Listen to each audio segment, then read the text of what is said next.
दोस्त, रिश्तेदार या कोई भी अन्य व्यक्ति जिससे आपका लगाव है, वह एक ना एक दिन आपकी जिंदगी से चले ही जाएंगे। इसलिए अकेले रहने के महत्व को समझो और अकेले रहना सीखो, क्योंकि अकेले रहने से ही आप हर क्षेत्र में सफलता हासिल कर सकते हैं और खुद को भी पहचान सकते हैं। अकेले रहने का एक रहस्य हम आज के इस वीडियो में जानेंगे। ऐसी सीख गौतम बुद्ध ने कई सालों पहले उस वक्त की पीढ़ी को क्यों दी थी? इसके पीछे का रहस्य क्या है? आज इसी रहस्य के बारे में हम गौतम बुद्ध की कहानियों के माध्यम से जानेंगे। तो बिना देर किए चलिए उन कहानियों की शुरुआत करते हैं।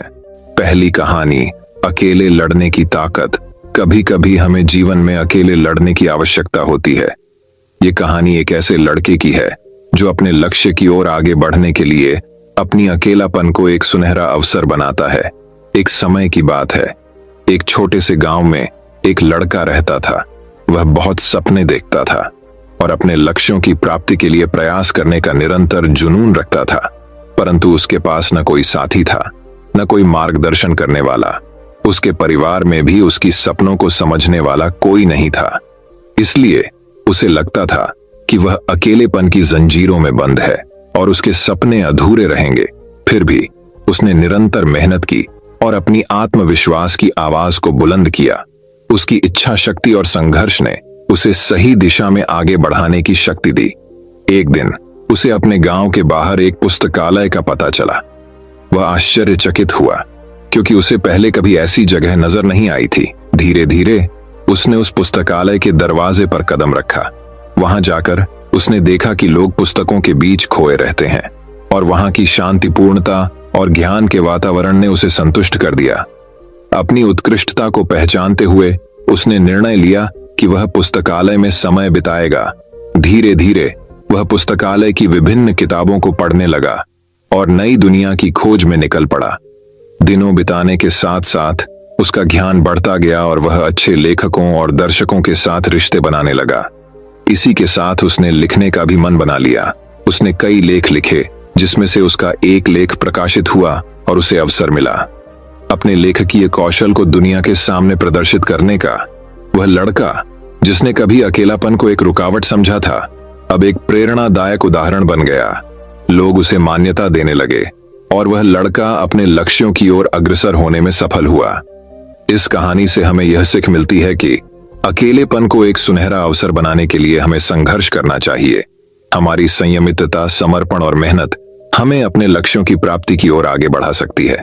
तो दोस्तों, अब चलिए हमारे दूसरी कहानी की शुरुआत करते हैं।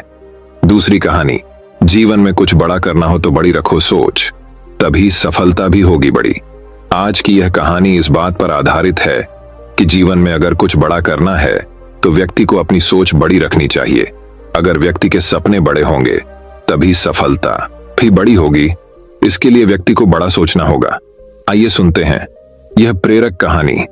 एक व्यक्ति था जो गरीब परिवार में रहता था। वह बहुत दिनों से नौकरी की तलाश कर रहा था, लेकिन उसे अपने शहर में नौकरी नहीं मिल पा रही थी।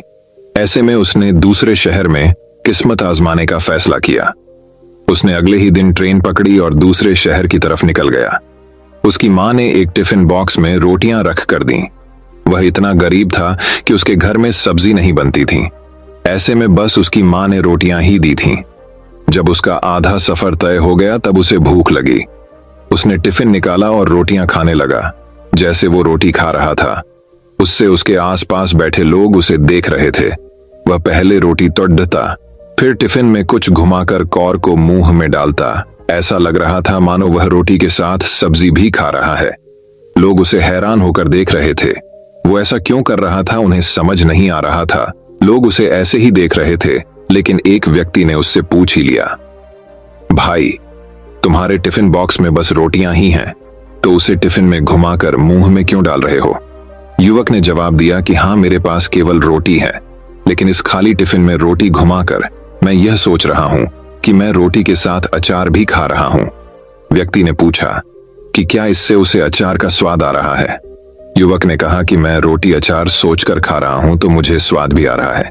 जब उसके आसपास बैठे लोगों ने बात सुनी तो एक व्यक्ति ने बोला कि अगर सोचना ही था तो अचार ही क्यों सोचा? मटर पनीर या शाही पनीर सोच लेते। इस तरह तुम उन सब्जियों का भी स्वाद ले पाते।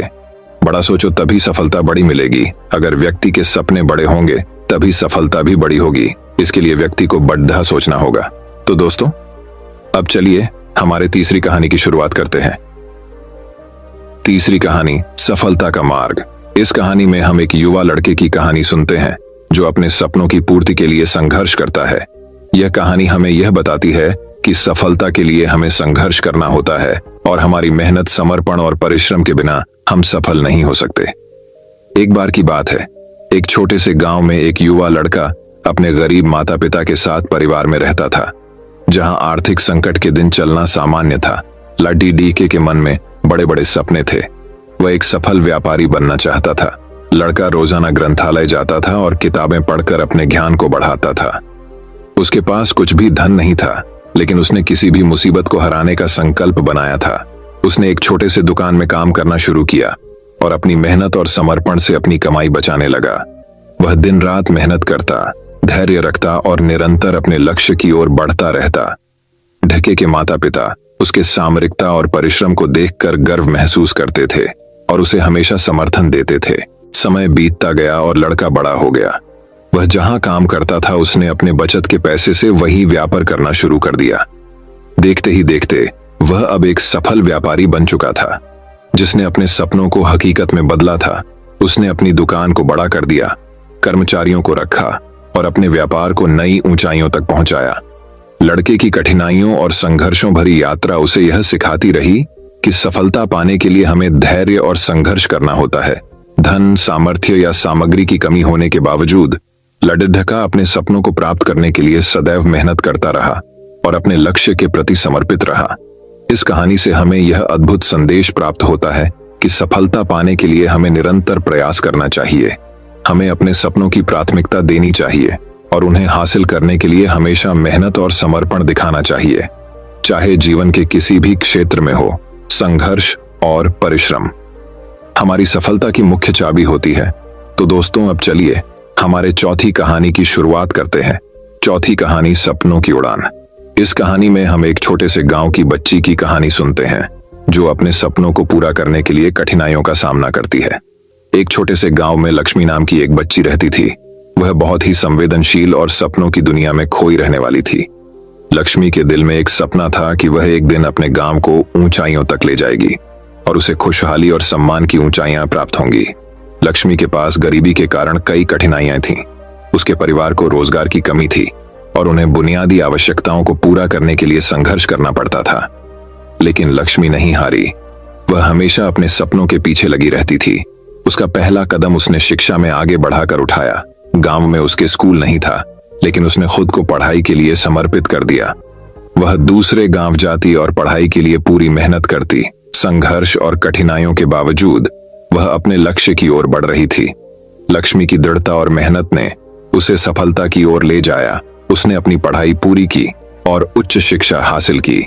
जब वह वापस अपने गांव लौटी तो उसने गांव के लिए प्राइवेट स्कूल शुरू किया। वह हर बच्चे को शिक्षित करना चाहती थी। उसका पढ़ाने का तरीका बेहद अनोखा था, जिसके कारण वहां के बच्चे बुद्धिमान बनने लगे। लक्ष्मी के संघर्ष और प्रगति की कथा गांव के लोगों को प्रेरित करने लगी। वह उनकी आदर्श बन गई और उन्होंने भी अपने सपनों की पूर्ति के लिए मेहनत करना शुरू कर दिया। इस तरह लक्ष्मी ने अपने गांव को ऊंचाइयों तक ले जाने में सहायता की और लोगों को आर्थिक और सामाजिक रूप से सशक्त बनाया। यह कहानी हमें सिखाती है कि हमें अपने सपनों के पीछे दृढ़ता से खड़े होना चाहिए। कठिनाइयों के बावजूद हमें अपनी मेहनत और समर्पण बनाए रखने की आवश्यकता होती है। जब हम अपने सपनों के प्रति विश्वास रखते हैं और मेहनत करते हैं, तो हम आपातकाल में भी सफलता की ओर बढ़ सकते हैं। तो दोस्तों, अब चलिए हमारे पांचवी कहानी की शुरुआत करते हैं। पांचवी कहानी, कमजोरी का महत्व। यह कहानी एक मुख्य चरित्र की है जो अपनी कमजोरी से लड़ता है और खुद को विजयी साबित करता है। एक गांव में एक युवा लड़का रहता था। उसका नाम विजय था। विजय बचपन से ही कमजोर था और इसकी वजह से उसे गांव के लोगों में हमेशा हास्य का पात्र बनना पड़ता था। अपनी कमजोरी के कारण विजय आत्मविश्वास खो बैठा था और उसकी पढ़ाई, खेलकूद या किसी अन्य क्षेत्र में सफलता हासिल करने की कोशिशें बार बार नकार दी जाती थीं। एक दिन एक बुद्धिमान आदमी विजय के पास आया और उसे देखकर समझ गया कि विजय के पास अद्भुत क्षमताएं हैं। यह आदमी उसे मार्शल आर्ट्स के एक गुरु के पास ले गया। गुरु ने विजय को प्रेरित किया और उसे अपनी कमजोरी को स्वीकार करने की सीख दी। उसने विजय को यह बताया कि हर कोई कमजोरी रखता है, लेकिन महत्वपूर्ण है कि हम इसे कैसे स्वीकार करते हैं और इससे अपना फायदा कैसे उठाते हैं। विजय ने गुरु के उपदेश को मान्यता दी और अपनी क्षमताओं का उपयोग करने लगा। धीरे धीरे उसने अपनी कमजोरी को हराया और खुद को विजयी साबित किया। वह मार्शल आर्ट्स में अद्भुत कामयाबी हासिल करने लगा और उसकी पढ़ाई में भी सुधार हुआ। उसने अपने जीवन में सफलता की छोटी छू ली। इस कहानी से हमें यह बात सिखाई जाती है कि हमारी कमजोरियां हमारी योग्यताओं को कम नहीं कर सकती। हमें अपनी कमजोरियां स्वीकार करनी चाहिए, लेकिन हमें उनका इस्तेमाल करना चाहिए ताकि हम खुद को सशक्त बना सकें। हमारे अंदर छिपी हुई क्षमताओं को पहचानना और उन्हें सही दिशा में उपयोग करना हमें सफलता तक पहुंचा सकता है। यह कहानी हमें यह भी सिखाती है कि हमें हमेशा अपने सपनों की पूर्ति के लिए अपनी क्षमताओं का उपयोग करके आगे बढ़ना चाहिए। तो दोस्तों, अब चलिए हमारे छठी कहानी की शुरुआत करते हैं। छठी कहानी, निरंतरता का महत्व। यह कहानी एक खिलाड़ी की है जो निरंतरता और समर्पण के माध्यम से सफलता प्राप्त करता है। यह कहानी एक जुझारू खिलाड़ी की है जिसका नाम रजत है। रजत बचपन से ही क्रिकेट के शौकीन थे और उन्हें सपना था कि वह अपने देश की टीम में खेलें। वह हमेशा अपने लक्ष्य को प्राप्त करने के लिए निरंतर और समर्पित रहता था। रजत के पास कोई प्रशिक्षक नहीं था, लेकिन वह हमेशा दिल से खेलते थे और प्रतिदिन क्रिकेट के क्षेत्र में समय बिताते थे। उनके दोस्त उन्हें हमेशा प्रोत्साहित करते थे और उनके साथ खेलने में सहायता करते थे। जब रजत अपने स्कूल के क्रिकेट टीम में चयनित हुए तो उनकी खुशी की कोई सीमा नहीं रह गई। उन्होंने अपने दम पर कई मैच जीते और बार बार अपनी क्षमता को साबित किया। लेकिन इस बीच रजत को भी कठिनाइयों का सामना करना पड़ा। वे कई मैचों में खारिज हो गए और कुछ बार वे हार भी गए। इसे देखकर रजत हिम्मत नहीं हारे और उन्होंने और अधिक मेहनत की। वे खुद को समय समय पर मार्गदर्शन के लिए फिल्में और वीडियो देखने का समय निकालते थे। वे अपनी तकनीक को सुधारने के लिए कोच से सलाह भी लेते थे। रजत की संघर्ष भरी मेहनत और समर्पण के कारण वे अपनी खुद की धारणा को मजबूत करने में सफल रहे। समय बीतते ही रजत का खेलने का अनुभव बढ़ता गया और उन्होंने अपनी क्षमता में सुधार देखा। उन्होंने अपने देश की युवा टीम में चयनित होने का गर्व महसूस किया और उसके बाद से उन्होंने अपनी सफलता के लिए और अधिक प्रयास किए। आज रजत अपनी देश की प्रमुख क्रिकेट टीम में खेल रहे हैं और वे निरंतर उन्नति कर रहे हैं। उनकी कहानी हमें यह सिखाती है कि हमें अपने लक्ष्यों के प्रति निरंतर और समर्पित रहना चाहिए और हमेशा प्रयास करते रहना चाहिए, चाहे हमें कितनी भी कठिनाइयां आएं। विजय और सफलता उस व्यक्ति की मेहनत और समर्पण पर निर्भर करती है जो कभी हिम्मत नहीं हारता। तो दोस्तों, अब चलिए हमारे 7वीं कहानी की शुरुआत करते हैं। 7वीं कहानी, संघर्ष का रंग। बहुत समय पहले एक छोटे से गांव में एक कवची नामक लड़की रहती थी। वह बहुत ही संजीदगी से अपने काम में लगी रहती थी और सपने देखने की क्षमता रखती थी। उसका सपना था कि वह एक दिन एक बहादुर कवची बने और लोगों की सेवा करे। परंतु उसके रास्ते में कई संघर्ष आए। वह लड़की छोटी और कमजोर थी और इसलिए उसे शारीरिक तौर पर मजबूती की आवश्यकता थी। उसने नियमित रूप से संघर्ष करने का निर्णय लिया और खुद को अपने लक्ष्य की प्राप्ति के लिए प्रशिक्षित करने के लिए मेहनत की। उसकी रोजमर्रा की जीवन शैली में संघर्ष और मेहनत की आदत देखकर लोग उसे हंसते और उसकी मजबूती की कठिनाइयों को नजरअंदाज करते थे। धीरे धीरे उसके लिए संघर्ष और मेहनत ने फल देना शुरू किया।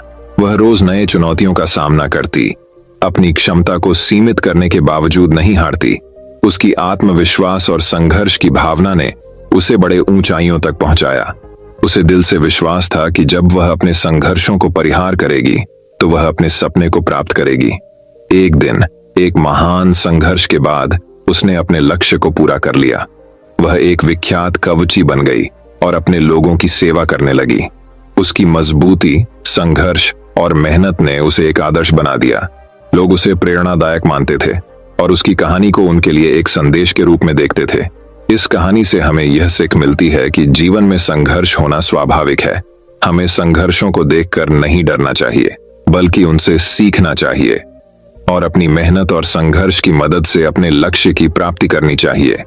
हमें खुद को बढ़ाने के लिए अपने संघर्षों को पहचानने और परिहार करने की क्षमता विकसित करनी चाहिए। संघर्ष हमारे अस्तित्व को मजबूत बनाता है और हमें सच्ची सफलता की ओर ले जाता है। तो दोस्तों, अब चलिए हमारे 8वीं कहानी की शुरुआत करते हैं। 8वीं कहानी, सफलता के सूत्र। एक समय की बात है, एक छोटे से शहर में एक व्यापारी रहता था। उसका नाम राजेश था। राजेश के पास कोई बड़ा व्यापार नहीं था, लेकिन उसकी मेहनती और जुनून से भरी आवाज थी। उसका सपना था कि एक दिन वह एक अपना व्यापार खोलेगा और सफलता की ऊंचाइयों को छू जाएगा। राजेश ने कई सालों तक एक नौकरी की है, लेकिन उसकी रुचि व्यापार में थी। वह हमेशा सोचता रहता था कि उसे क्या करना चाहिए ताकि वह अपने सपनों को पूरा कर सके। एक दिन राजेश ने निर्णय लिया कि वह अपना व्यापार शुरू करेगा। उसने अपने बचत के पैसों का इस्तेमाल करके एक छोटी सी दुकान खरीदी और उसमें सामान बेचने की शुरुआत की। पहले कुछ महीनों में राजेश का व्यापार थोड़ा सा उछल कूद के साथ चला, लेकिन जल्द ही उसे गाही बनाने का समय आया। राजेश ने खुद को सीखने, बढ़ते हुए प्रौद्योगिकी के उपयोग और ग्राहकों की आवश्यकताओं को समझने में जुटा दिया। वह मान्यता प्राप्त करने के लिए गुणवत्ता और उत्कृष्टता पर ध्यान देने लगा। इसके परिणाम स्वरूप उसकी दुकान का नाम शीघ्र ही लोकप्रियता में आया और लोग उसकी सेवाओं की प्रशंसा करने लगे। राजेश के व्यापार में सफलता की लहर आई और उसका व्यापार धीरे धीरे बढ़ता गया। उसने दूसरी दुकान खोली और अपने व्यापार की विस्तार की। राजेश की सफलता का राज उसकी मेहनत, समर्पण और आत्मविश्वास था। वह कभी नहीं हारा और हमेशा अपने लक्ष्य की ओर बढ़ता रहा। वह अपने संगठन को विकसित करने के लिए नए आइडियाओं पर काम किया और नई बाजारों में उत्पादों की पेशकश की। आज राजेश एक सफल व्यापारी के रूप में पहचाना जाता है। उसकी कहानी और उसकी सफलता दूसरों को प्रेरित करने के लिए एक मिसाल के रूप में साझा की जाती है। राजेश ने सिद्ध किया कि मेहनत, आत्मविश्वास और निरंतर प्रयास ही सफलता की कुंजी होती है। तो दोस्तों, अब चलिए हमारे 9वीं कहानी की शुरुआत करते हैं। 9वीं कहानी, जीत की गाथा। इस कहानी में हम एक खिलाड़ी की कहानी सुनते हैं जो कठिनाइयों के बावजूद जीत की ओर बढ़ता है। यह कहानी हमें यह सिखाती है कि हमें सभी परिस्थितियों में सकारात्मक रहना चाहिए और हमेशा अपनी जीत के लिए प्रयास करना चाहिए। यह कहानी एक खिलाड़ी के बारे में है जो विभिन्न कठिनाइयों का सामना करते हुए आगे बढ़ता है। उसका नाम रवि था। रवि एक बहुत ही प्रफुल्लित और सकारात्मक व्यक्तित्व वाला था। वह एक खेल के प्रेमी था और खुद को विभिन्न खेलों में महारत प्राप्त करने का सपना देखता था। रवि के जीवन में कई मुश्किलें आईं। पहले तो वह अपने खेल की रुचि को लेकर अकेला था। उसके परिवार वाले उसे खेलने को निराश करते थे और कहते थे कि खेल उसके भविष्य को बर्बाद करेगा। लेकिन रवि निरंतर अपने सपने के पीछे भागता रहा। एक दिन उसे एक महत्वपूर्ण खेल के लिए राष्ट्रीय स्तर पर प्रतियोगिता में हिस्सा लेने का मौका मिला। रवि ने अपने अभियान की शुरुआत की, लेकिन उसे पता था कि इस प्रतियोगिता में उसे बहुत सारी मुश्किलें प्राप्त होंगी। प्रतियोगिता के दौरान रवि को कठिनाइयों का सामना करना पड़ा। वह अपनी प्रदर्शन क्षमता में कमी महसूस कर रहा था और एक समय ऐसा आया जब उसे लगा कि उसकी हार तय हो चुकी है। लेकिन उसने हार मानने की बजाय सकारात्मक सोचने का निर्णय लिया। रवि ने खुद को सामर्थ्य और संयम से भरपूर महसूस करने का प्रयास किया। वह निरंतर मेहनत करता रहा और अपने को सुधारने के लिए प्रयास करता रहा। अपने को बेहतर बनाने के लिए उसने नई तकनीकों का अध्ययन किया और उसे अपने खेल में लागू किया। धीरे धीरे रवि अपने दूसरे प्रतियोगिता में सुधार दिखाने लगा। वह पहले से ज्यादा सुरक्षित, तेज और बुद्धिमान हो गया था। अपने प्रतिद्वंद्वियों को हराने के लिए उसने बेहतरीन प्रदर्शन किए और उसके सपने को पूरा करने के लिए जीवन भर के प्रयासों को समर्पित किया। अंततः उसकी मेहनत और समर्पण ने उसे विजयी बना दिया। उसने राष्ट्रीय स्तर की प्रतियोगिता जीती और खुद को साबित किया कि सकारात्मक सोच और अथक प्रयास से कोई भी लक्ष्य हासिल किया जा सकता है। रवि की इस कहानी से हमें यह सीख मिलती है कि जीवन में हमेशा सकारात्मक रहना चाहिए। भले ही हमारे सामर्थ्य को कितनी भी मुश्किलें आएं, हमेशा अपने लक्ष्य के प्रति संकल्पित रहना चाहिए और अपने को सुधारने के लिए प्रयास करना चाहिए। हार मानने की बजाय हमें उसे सीख लेनी चाहिए और आगे बढ़ने के लिए तत्पर रहना चाहिए। इन मोटिवेशनल कहानियों को सुनकर आपको निरंतरता, समर्पण, आत्मविश्वास और संघर्ष की महत्वपूर्णता का अनुभव होगा। ये कहानियां आपको आगे बढ़ने के लिए प्रेरित करेंगी और आपको अपने लक्ष्यों की ओर ले जाएंगी। तो दोस्तों, अब चलिए हमारे 10वीं कहानी की शुरुआत करते हैं, 10वीं कहानी, संकट में साथ देना। यह कहानी एक गांव की है जहां लोग एक दूसरे के सहारे जीने का तरीका सीखते हैं। एक गांव था जहां लोगों के बीच में अनूठा एक बंधन था। यहाँ के लोग एक दूसरे के साथ मेहनत करते, सहायता करते और एक दूसरे के साथ खुशियों और दुखों को बांटते थे। इस गांव की कहानी बहुत ही अनोखी थी। एक बार गांव में एक नया आदमी आया। उसका नाम राम था। राम बहुत ही निराशाजनक हालात में आया था। वह एक छोटे से गांव में दूर रहते थे जहां उनका परिवार बीमारियों और तंगी में फंसा था। उन्होंने सोचा कि वह इस गांव में आकर नए जीवन की कोशिश करेंगे।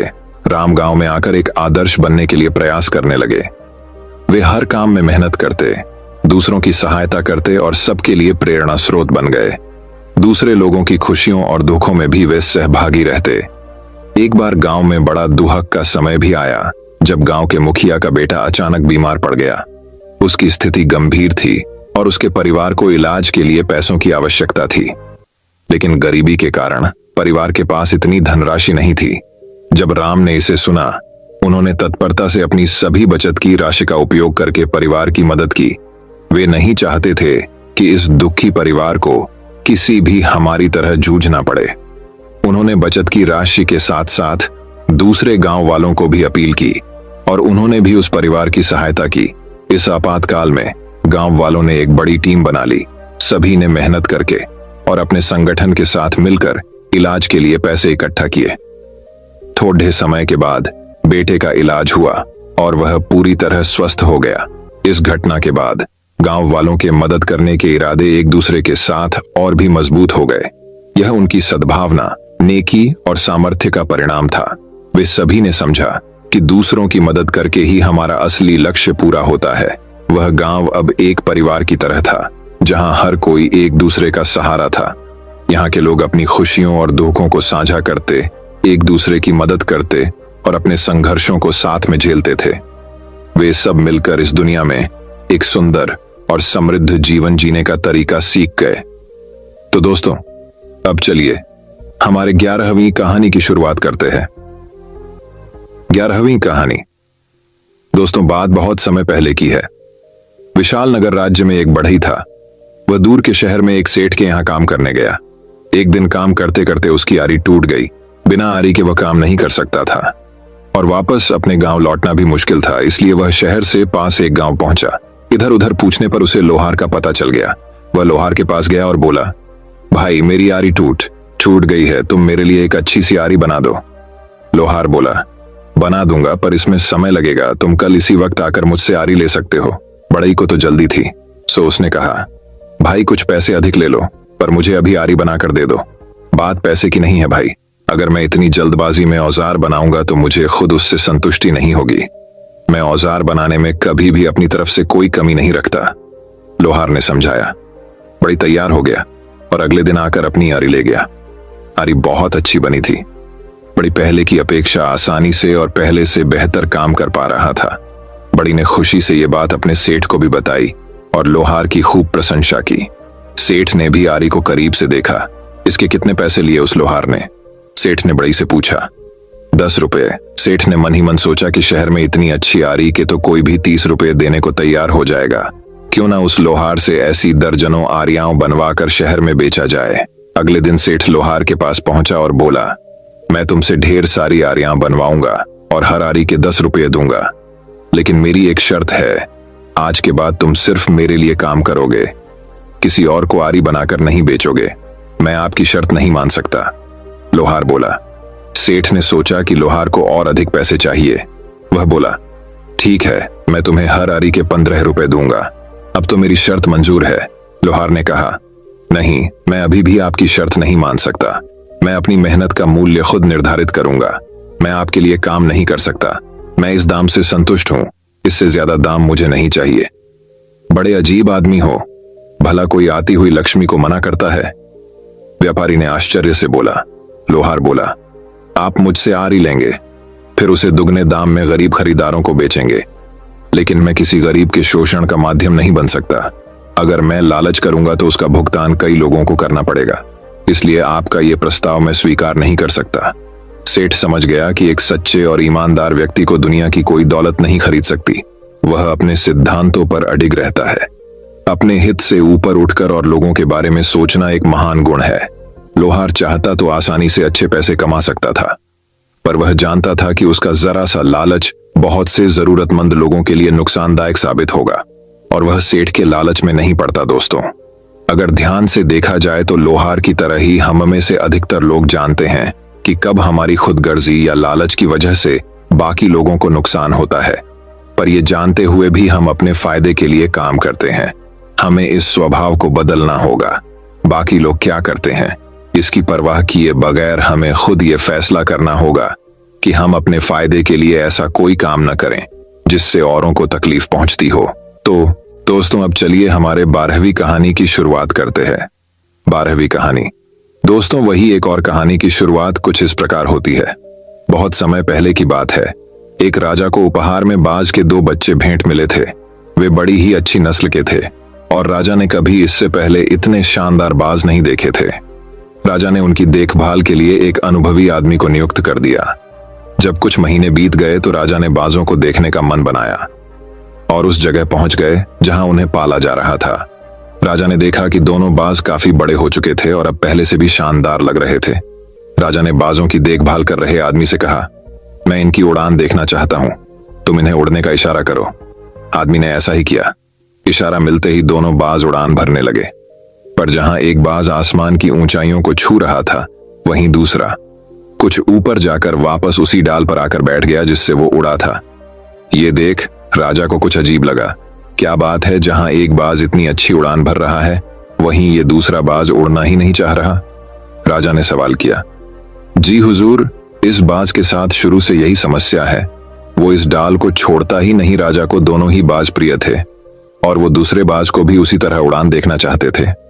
अगले दिन पूरे राज्य में ऐलान करा दिया गया कि जो व्यक्ति इस बाज को ऊंचा उड़ाने में कामयाब होगा उसे ढेरों इनाम दिया जाएगा। फिर क्या था, एक से एक विद्वान आए और बाज को उड़ाने का प्रयास करने लगे, पर हफ्तों बीत जाने के बाद भी बाज का वही हाल था। वो थोड़ा सा उड़ता और वापस डाल पर आकर बैठ जाता। फिर एक दिन कुछ अनोखा हुआ। राजा ने देखा कि उसके दोनों बाज आसमान में उड़ रहे हैं। उन्हें अपनी आंखों पर यकीन नहीं हुआ और उन्होंने तुरंत उस व्यक्ति का पता लगाने को कहा जिसने ये कारनामा कर दिखाया था। वह व्यक्ति एक किसान था। अगले दिन वह दरबार में हाजिर हुआ। उसे इनाम में स्वर्ण मुद्राएं भेंट करने के बाद राजा ने कहा, मैं तुमसे बहुत प्रसन्न हूं, बस तुम इतना बताओ कि जो काम बड़े बड़े विद्वान नहीं कर पाए वो तुमने कैसे कर दिखाया। किसान ने कहा, मालिक, मैं तो एक साधारण सा किसान हूं।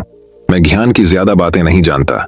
मैंने तो बस वो डाल काट दी जिस पर बैठने का बाज आदि हो चुका था, और जब वो डाल ही नहीं रही तो वो भी अपने साथी के साथ ऊपर उड़ने लगा।